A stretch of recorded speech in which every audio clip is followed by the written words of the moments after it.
Happy New Year, everyone! My name is Sin Blackblade, and welcome back to Vlog Part 4 of our Barrage build. Now, I really went back into this character because I think, you know, when I was playing the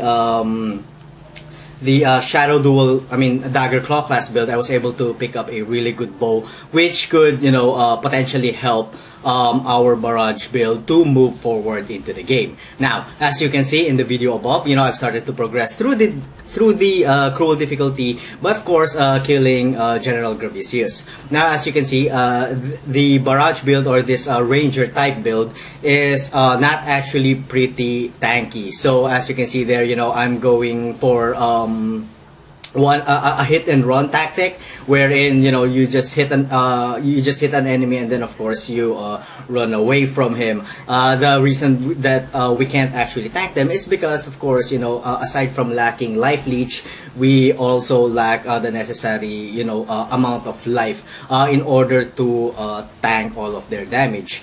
This is, of course, one of the most longest of all, longest time of all that I've ever killed General Gravicius in any of the builds that I've done.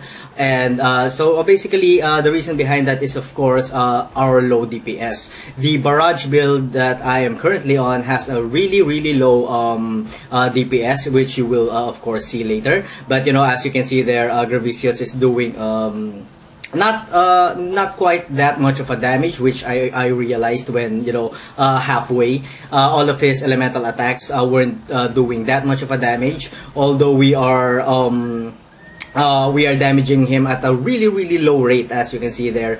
I think it's been 2 minutes, and, you know, we haven't really halved his life yet, or, you know, we haven't really done that much of a damage. And as you can see there, of course, I needed to get back to town in order to refill my mana flasks. Now, that is also one of the primary problems with this build, is of course the mana resource. But, you know, as we progress through the level, I will be taking a lot of mana regeneration nodes and some more increased mana. Now, but in the end, you know, I was able to kill him. I didn't die. You know, I was really hoping to kill all of the main bosses without actually dying. So I was actually playing the game at a really defensive side. Now, of course, as you can see in the video above, I also was able to kill Cole. He was pretty damn hard. You know, this is the of all the bosses, I think Cole is probably the most threatening, and he is the most hardest of all. Simply because of his sudden critical damage that could potentially, you know, kill you in 1 or 2 hits. So combine that, of course, with the lag. Every time I lag, you know, it is really hard. On one point, you think you're running away, and then the game lags, and then you're just there beside him, and then he already hit you for 2 times. You know, I just couldn't really understand. But as you know, as much as possible, what you really want to do when you're following this build, you know, when you're a Ranger class, or you're doing a Barrage build, what you really want to do with Cole is to get as much distance from him as possible by utilizing, of course, the area. As you can see here, you know, I've been going through corners. I've been trying to circle him. That is, of course, for him not to be able to. If you saw that, that was actually a chain attack. That's kind of like the attack of Scorpio. You know, get over here, you know, something like that. And of course, in order for us to prevent that, we need to utilize the map by, of course, getting through corners or going up the stairs, so that, of course, he cannot use that particular skill of his. Now, of course, also one more note that you guys should take here is, of course, his critical hit damage. You know, you got to move constantly, because if you don't move, and then the game lags, and then, you know, sooner or later, as you can see there, you know, sooner or later you will find yourself right beside him, and he is already hitting you 2 or 3 times. And, you know, it's just luck that you know, I didn't die. And so that's about it. I didn't die during this fight. I did need to go back to town in order to refill my flasks, because, you know, those 5 flasks just wouldn't cut the fight. And of course, as you can see in the video above, I've already killed Piety.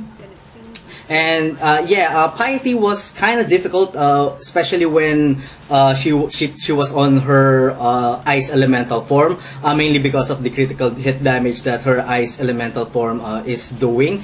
I'm not entirely sure, but I think that attack has a bit of a chaos damage in it, because as far as I know, you know, I've been all of my resistances, especially the cold resistances are already maxed out. So I'm not entirely sure why, you know, every time that she, you know, transforms into that cold elemental form, her attacks suddenly become really strong.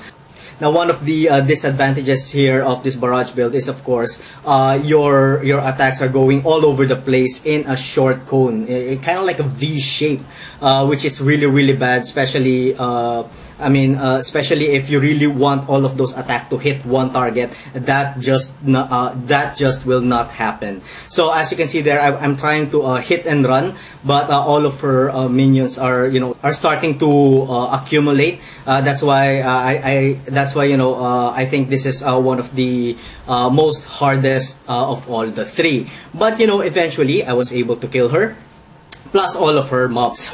Yeah, you know, she was going around the map, and you know, her mobs were actually piling up, and you know, I had no choice but to take down the mobs with her in the process. I didn't die during this run, although I did need to go back to town, I think twice or just once, but you know, I didn't die simply because I was really I really wanted to play on a very defensive part.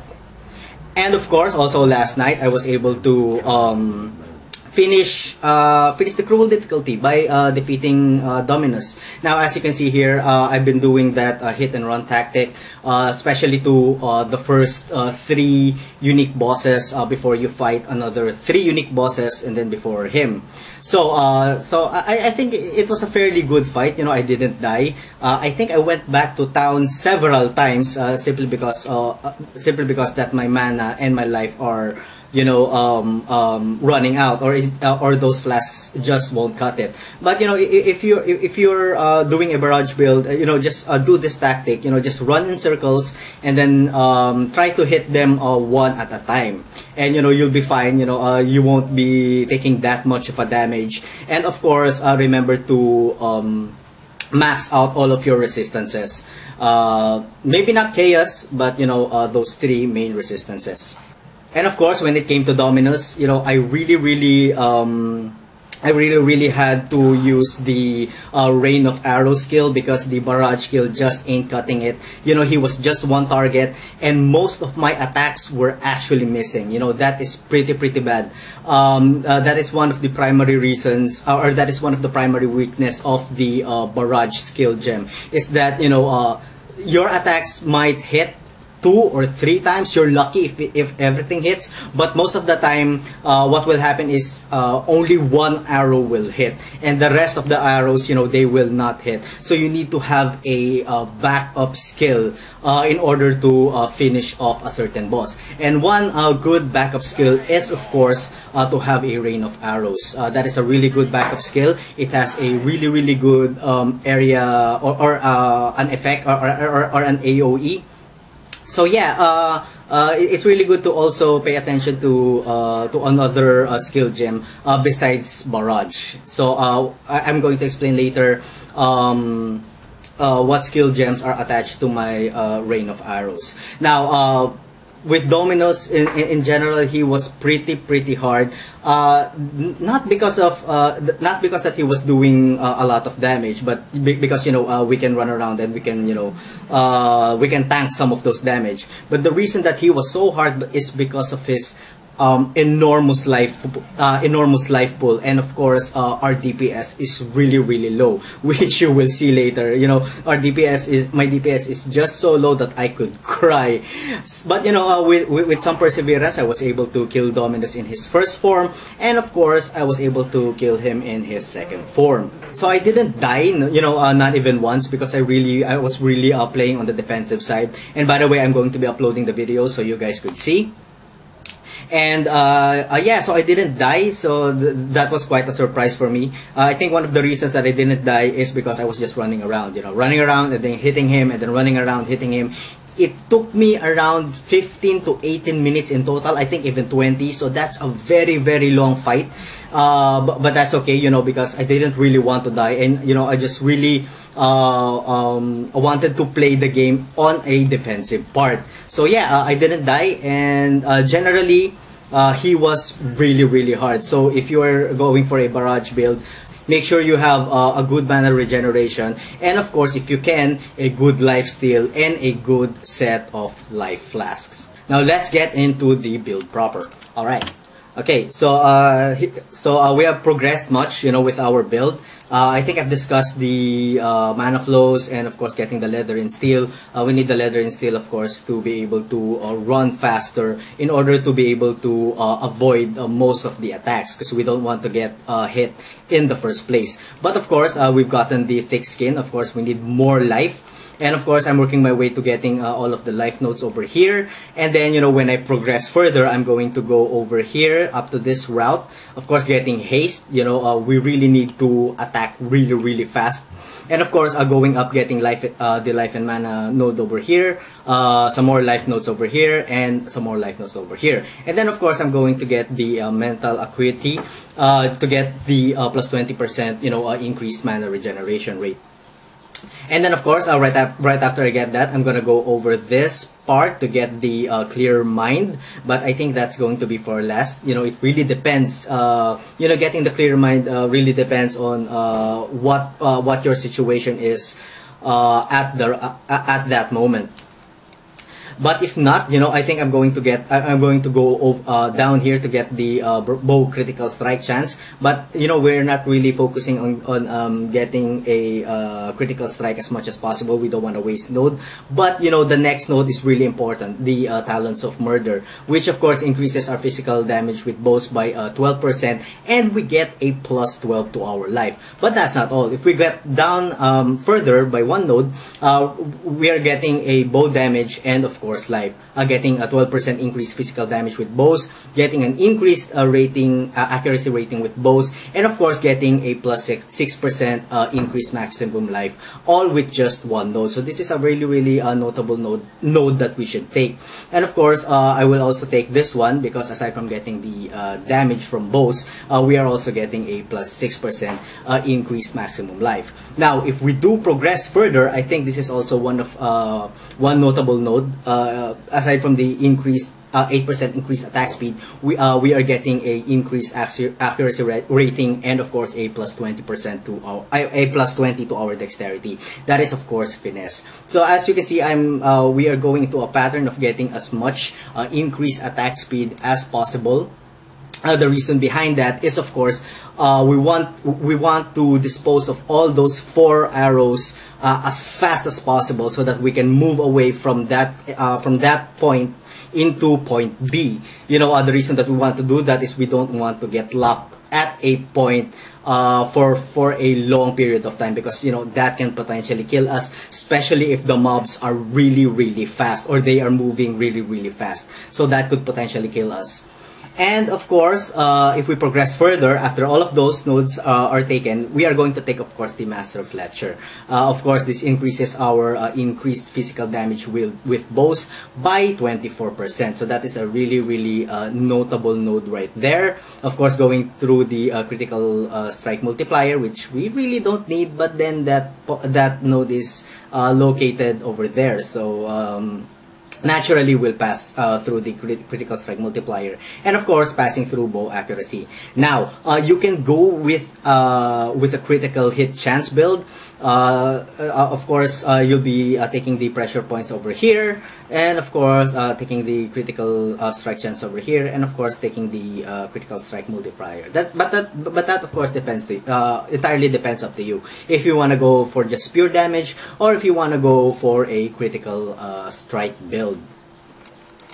Yeah, what else? So yeah, if you're going for critical strike build, then you are going over this set of nodes here and deadly draw, simply because aside from getting the critical hit chance with bows, you are also getting a critical strike multiplier, and so with of course these other nodes that you will pass as you go there. All right. So what else? Okay, so I've discussed everything. Now let's go to my gear. First of all, look at this bow. Alright, as you can see, I have chosen a bow that has a high attack per second. The reason behind that is, of course, we want to disperse all of the arrows as fast as possible so that we can move from that point A, to point B. Because, you know, we don't really want to get ganked up, especially if we are dealing with very, very fast mobs. So ideally, the physical damage is really, really low, I know. So ideally, what you really want is a high damage bow, preferably if you could get that to 200 plus or probably 300. You know, I haven't really come across that much DPS from a bow, but if you can, you know, get as much physical damage there, and of course, do not forget get as much attack per second there. Ideally, what you want is a bow that is above 1.50. Now, as you can see, there are blank spots there because I'm still, you know, thinking of other skill gems that I could use, you know, in order for this build to become really, really effective. Now, as you can see here, you guys know this helmet. I don't need to explain it. But what is in there is, of course, rain of arrows. What is attached there is fire damage, added fire damage, weapon elemental damage, and faster attacks. Now, the weapon elemental damage and the added fire damage is not really necessary. It's just that I really wanted to roll a critical hit, a 2 blue, you know, in order for me to put there a critical strike chance and a critical strike multiplier. But I can't, you know, this, I think I've spent around 60 chaos orbs, and this is what I've got. So what I placed there is added fire damage and weapon elemental damage. But of course, this is entirely up to you. But what you would really want for the rain of arrows is for it to have a lot of damage. This is your main killer right here, because sometimes, you know, your where is it, your barrage just couldn't cut it. If your barrage can't cut it, this is your second option. This is your lifesaver.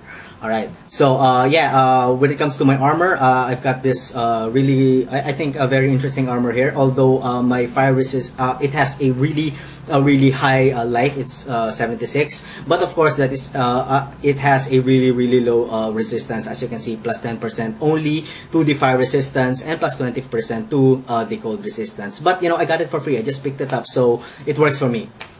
But ideally, what you'd really want there is something that's above 20 to 25%. Everything. What I mean is the resistance that's there.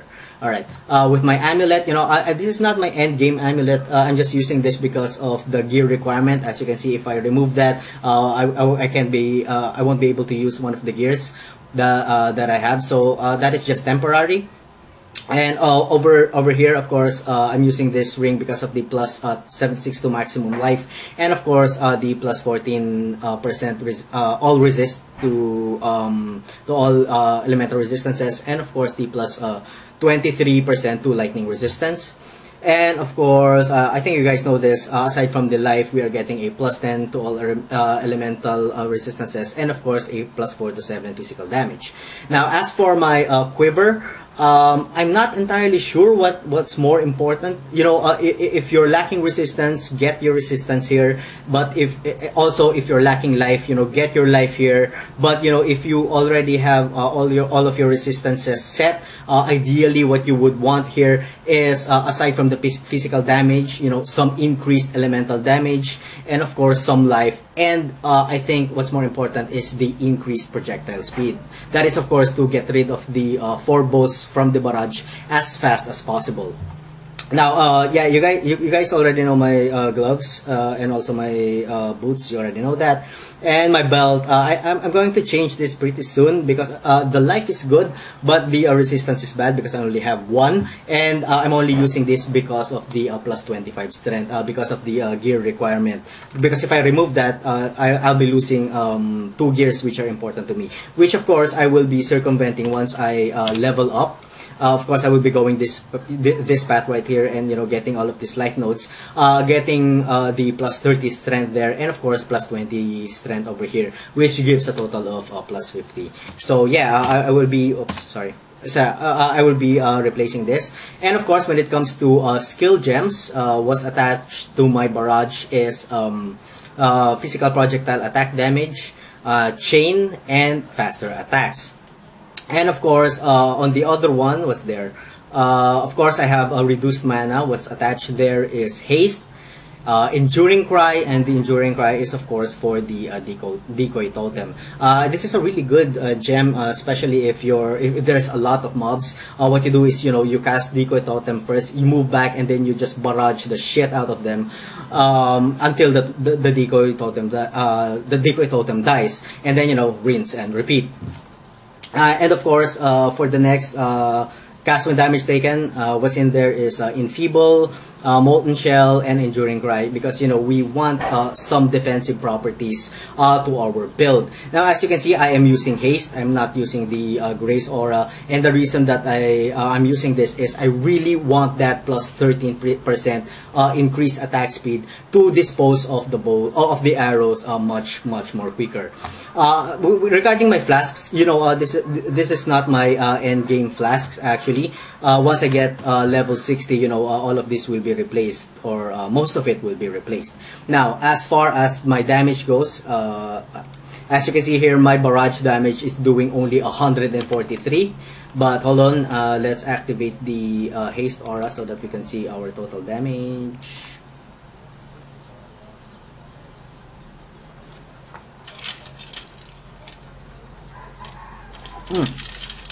Okay, let's activate that aura.